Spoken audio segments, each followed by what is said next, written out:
Hello guys, what's going on? Techdragonz here and welcome to a new video. Today we are going to take a look at the JGaurora A3S. Let's go.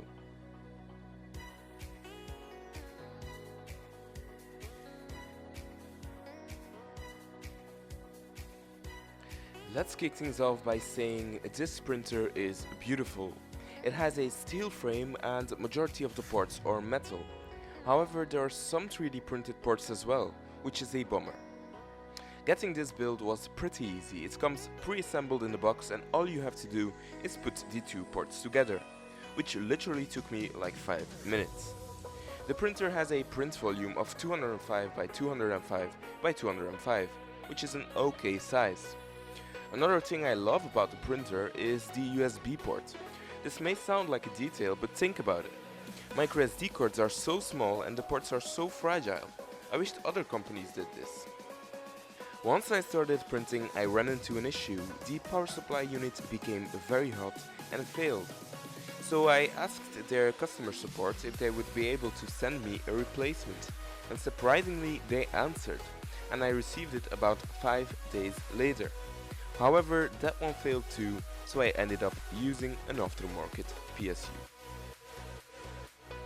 The printer has semi-automatic bed leveling, which just means that it will navigate to 5 places on the bed and you will have to level it yourself.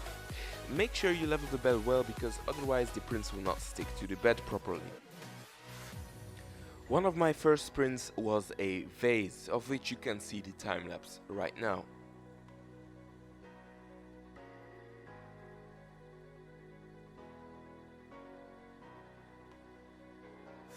And as you can see, the quality is amazing.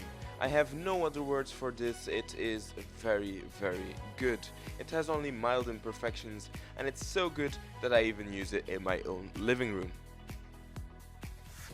The next print was the torture ball. Obviously this ball is kind of meant to fail, but it didn't.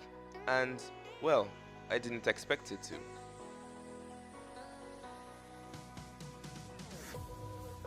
As you can see, it turned out okay for a torture ball. It's actually very good, in my opinion.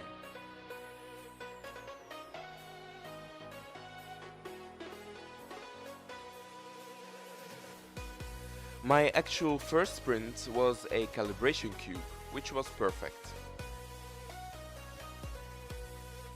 One of my other prints was a 3D banshee, which turned out very good as well. Only the bottom layer text didn't come out very good. I also got the chance to test out the power failure detection and it works great. Once the power comes back on, it will ask you to resume and all you have to do is confirm. One thing to keep in mind is that if you are printing from a USB drive, it is best to plug out the cable that connects the printer to the PC. Because if you turn on or off your PC during the print, the printer will reset, which will result in a failed print. This printer is a good option for beginners, but I do recommend updating the firmware right away, and yeah, buy a spare power supply. Once those things are sorted out, you will have a perfectly working printer that can print very nice things. So that was it for today guys. Don't forget to like, share and subscribe and I'll see you in the next video.